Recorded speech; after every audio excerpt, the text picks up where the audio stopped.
When I was talking to Treasury, the whole idea was, a little bit of ready, fire, aim. This isn't going to be perfect, but we're telling the banks that, they can authorize loans that they otherwise would not authorize, and the Treasury will guarantee them.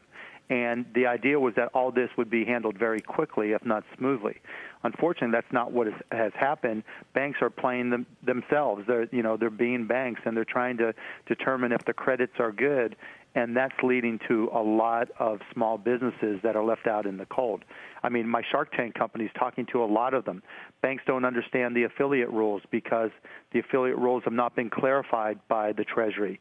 And so if a small company has an investor with more than a 20% interest that owns other companies, then those companies are being put to the back of the line, which has really hurt my Shark Tank companies.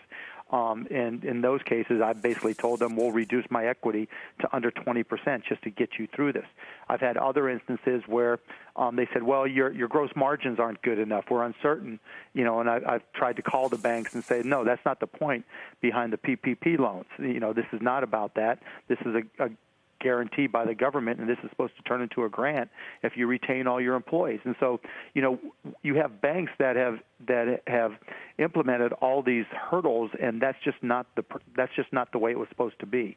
And so, until we get through that friction, there's going to be a lot of issues, and there's going to be a lot of people laid off, and a lot of companies that go out of business. Now, hopefully, this is kind of a reframing of what happened with healthcare.gov, and it turned out to be tough at the beginning, and then it got smoothed out, and hopefully it'll be the same way here, that we'll get another tranche of money, and the second tranche will have clear rules, and banks will recognize that this is not a typical credit environment where you're supposed to analyze each application as if it was a new loan, but this is a hurry-up environment where we need to get money in small businesses' hands so that they can retain their employees.